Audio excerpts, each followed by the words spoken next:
Assalamualaikum warahmatullahi wabarakatuh. Alhamdulillah, alhamdulillahilladzi hadana lihadza wa ma kunna linahtadiya laula an hadanallah. Puji syukur kehadirat Allah Subhanahu wa taala yang telah memberikan kita kesehatan sehingga kita dapat melaksanakan pembelajaran pada hari ini. Dan salawat bernadakan salam, tak lupa pula kita sanjung sajikan ke pangkuan Nabi besar Muhammad SAW yang telah membawa kita dari zaman jahiliyah sampai ke zaman Islamiyah, yaitu dari zaman kebodohan sampai ke zaman yang penuh dengan ilmu pengetahuan yang seperti kita rasakan pada saat ini. Penghormatan saya kepada dosen pembimbing mata kuliah penyuluhan syariat Islam, yaitu Bapak Agus Salim, dan penghormatan saya juga kepada teman-teman sekalian yang mengambil mata kuliah penyuluhan syariat Islam ini. Baiklah, pada kesempatan kali ini kami dari kelompok 2, yaitu saya Trisnawati dan rekan saya Maulida, akan memaparkan makalah kami yang berjudul Penyuluhan Syariat Islam dalam Kajian Pembangunan. Nah, di sini di makalah ini kita akan membahas tentang yang pertama sekali, yaitu tentang pengertian penyuluhan agama Islam, yang kedua tentang penyuluhan agama Islam dengan pendekatan kelompok, dan yang ketiga itu peranan penyuluhan syariat Islam dalam kajian pembangunan. Untuk pembahasan yang pertama, yaitu pengertian penyuluhan agama Islam. Penyuluh agama adalah pembimbing umat beragama dalam rangka pembinaan etika, mental, moral, dan ketakwaan kepada Tuhan Yang Maha Esa, serta menjabarkan segala aspek pembangunan melalui pintu dan bahasa agama. Penyuluh agama Islam juga merupakan juru penerang penyampai pesan bagi masyarakat mengenai prinsip-prinsip dan etika nilai keberagaman yang baik. Di samping itu, penyuluh agama Islam merupakan ujung tombak dari Kementerian Agama dalam pelaksanaan tugas membimbing umat Islam dalam mencapai kehidupan yang bermutu dan sejahtera lahir dan batin.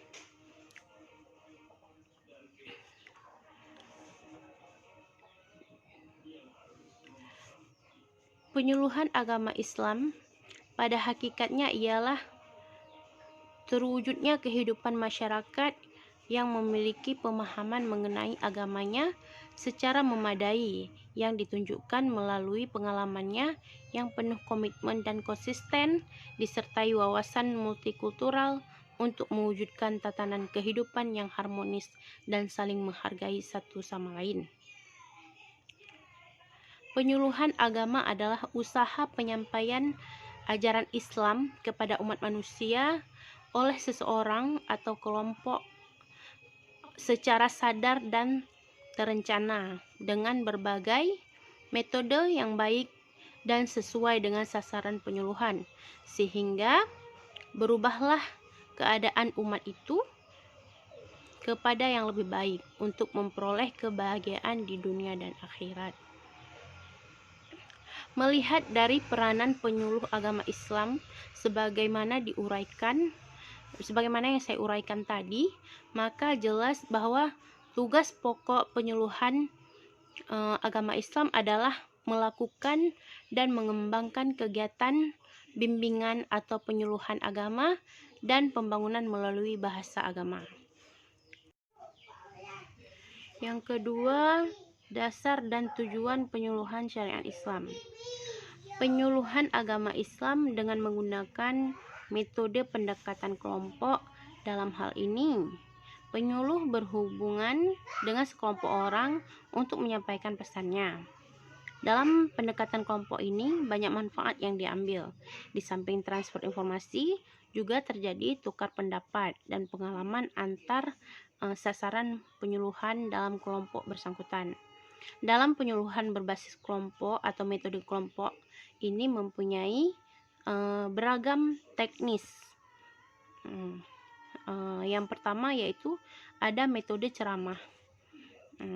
Penyuluh didorong untuk berusaha memperkenalkan pokok-pokok terpenting dari isi pesan yang akan disampaikan oleh si penyuluh. Dengan demikian diharapkan pesan yang disampaikan berhasil ditunjang pula oleh keterampilan penyuluh dalam menyampaikan isi materi penyuluhan.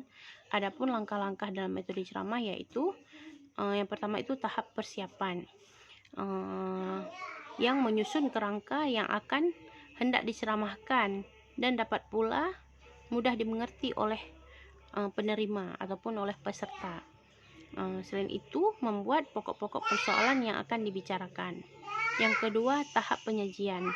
Menyampaikan bahan-bahan atau pokok-pokok pembelajaran yang telah disiapkan. Yang ketiga, tahap asosiasi, yaitu memberikan kesempatan kepada peserta untuk menghubungkan dan membandingkan ceramah yang telah diterima bila mana ada suatu pokok yang tidak dimengerti.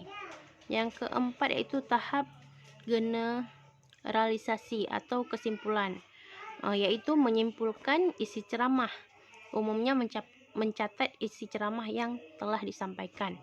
Yang kelima, tahap aplikasi, di mana diadakan penilaian terhadap pemahaman mengenai bahan yang telah diberikan. Evaluasi bisa dilaksanakan berupa tulisan, tugas, lisan, dan lain-lain. Yang kedua itu ada kursus dan pelatihan. Yang pertama tadi kan metode ceramah, yang sekarang itu ada kursus dan pelatihan. Kursus dan pelatihan adalah bentuk pendidikan berkelanjutan untuk mengembangkan kemampuan dengan pendekatan pada penguasaan keterampilan, standar kompetensi, pengembangan sikap kewirausahaan, serta pengembangan kepribadian yang profesional. Yang ketiga, metode diskusi. Diskusi adalah suatu percakapan ilmiah oleh beberapa orang yang tergabung dalam suatu kelompok untuk saling tukar pikiran dan pendapat mengenai suatu masalah atau bersama-sama mencari pemecahan untuk mendapatkan jawaban dan kebenaran suatu masalah. Dalam diskusi dibedakan melalui pesertanya, yaitu wall group. Wall group adalah suatu diskusi di mana anggota kelompok tidak lebih dari 15 orang. Yang kedua, bus group, yaitu suatu kelompok besar dibagi menjadi 2-8 kelompok. Yang ketiga, panel, di mana suatu kelompok kecil antara 3-6 orang. Yang keempat, simposium, yaitu teknik menyerupai panel, hanya sifatnya lebih formal. Yang kelima itu kolegium, yaitu berdiskusi yang dilakukan oleh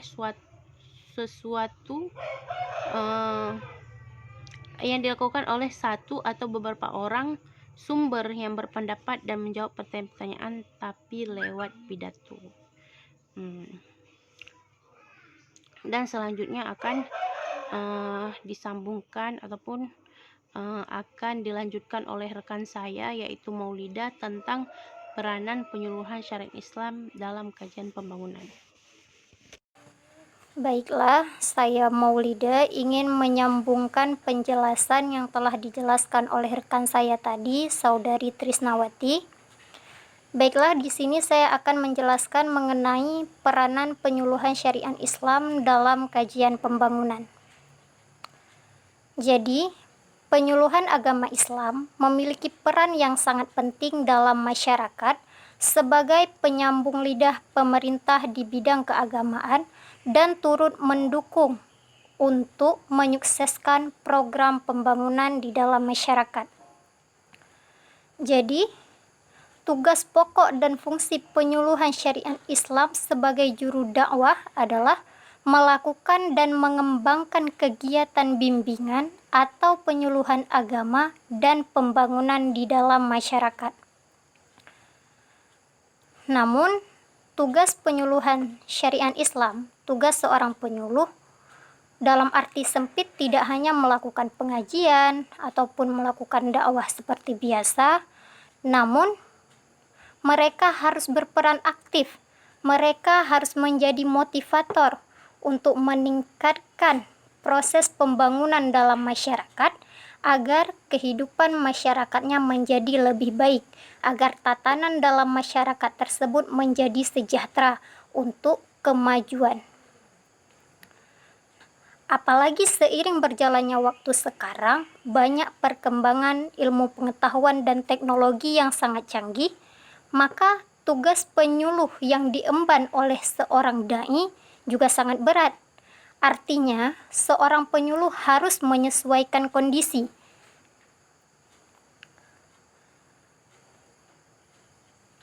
Seorang penyuluh harus memberikan motivasi yang baik kepada masyarakat. Jangan karena adanya teknologi yang semakin canggih sekarang membuat tatanan masyarakat semakin merosot, bukan malah semakin maju. Jadi, dalam hal pembangunan ini, teknologi sangat berperan penting, dan juga seorang penyuluh sangat berperan penting bagaimana memberikan inspirasi agar teknologi tersebut bisa digunakan dengan baik.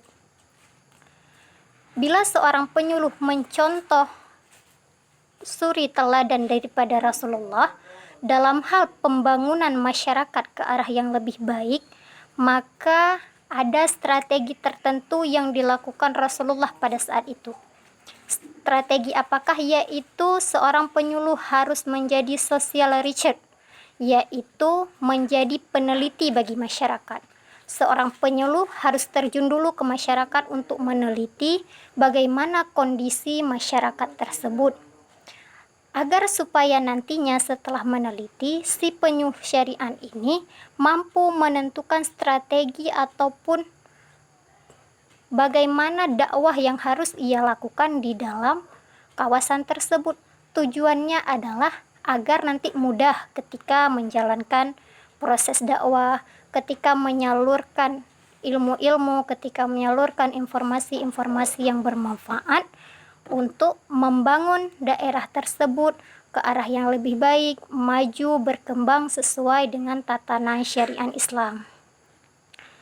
Nah, jadi oleh karena itu kesimpulannya adalah seorang penyuluh ini sangat berperan penting dalam proses pembangunan dalam suatu kawasan di masyarakat. Seorang penyuluh tidak hanya berdakwah tetapi juga harus menjadi motivator, harus menjadi inspirasi bagaimana daerah tersebut, bagaimana masyarakat tersebut bisa membangun sebuah peradaban yang lebih maju, lebih berkembang sesuai dengan syariat Islam, sesuai dengan petunjuk Al-Quran dan hadis. Nah, mungkin hanya sampai di sini penjelasan saya mengenai peranan penyuluhan syariat Islam dalam kajian pembangunan. Baiklah, terima kasih atas segala perhatiannya. Jika terdapat kesalahan dan kekurangan dari presentasi kami pada hari ini, kami memohon maaf dengan sebesar-besarnya. Mungkin ada kritikan dan sarannya, nanti kami persilahkan. Terima kasih untuk segala perhatian. Kami akhiri. Assalamualaikum warahmatullahi wabarakatuh. Yang semakin canggih sekarang membuat tatanan masyarakat semakin merosot, bukan malah semakin maju. Jadi, dalam hal pembangunan ini, teknologi sangat berperan penting. Dan juga seorang penyuluh sangat berperan penting bagaimana memberikan inspirasi agar teknologi tersebut bisa digunakan dengan baik. Bila seorang penyuluh mencontoh suri teladan daripada Rasulullah dalam hal pembangunan masyarakat ke arah yang lebih baik, maka ada strategi tertentu yang dilakukan Rasulullah pada saat itu. Strategi apakah? Yaitu seorang penyuluh harus menjadi social researcher, yaitu menjadi peneliti bagi masyarakat. Seorang penyuluh harus terjun dulu ke masyarakat untuk meneliti bagaimana kondisi masyarakat tersebut, agar supaya nantinya setelah meneliti, si penyuluh syariah ini mampu menentukan strategi ataupun bagaimana dakwah yang harus ia lakukan di dalam kawasan tersebut. Tujuannya adalah agar nanti mudah ketika menjalankan proses dakwah, ketika menyalurkan ilmu-ilmu, ketika menyalurkan informasi-informasi yang bermanfaat untuk membangun daerah tersebut ke arah yang lebih baik, maju, berkembang sesuai dengan tatanan syariat Islam. Nah, jadi oleh karena itu kesimpulannya adalah seorang penyuluh ini sangat berperan penting dalam proses pembangunan dalam suatu kawasan di masyarakat. Seorang penyuluh tidak hanya berdakwah tetapi juga harus menjadi motivator, harus menjadi inspirasi bagaimana daerah tersebut, bagaimana masyarakat tersebut bisa membangun sebuah peradaban yang lebih maju, lebih berkembang sesuai dengan syariat Islam, sunjuk Al-Quran dan hadis. Nah, mungkin hanya sampai di sini penjelasan saya mengenai peranan penyuluhan syariat Islam dalam kajian pembangunan. Baiklah, terima kasih atas segala perhatiannya. Jika terdapat kesalahan dan kekurangan dari presentasi kami pada hari ini, kami memohon maaf dengan sebesar-besarnya. Mungkin ada kritikan dan sarannya, nanti kami persilahkan. Terima kasih untuk segala perhatian. Kami akhiri. Assalamualaikum warahmatullahi wabarakatuh.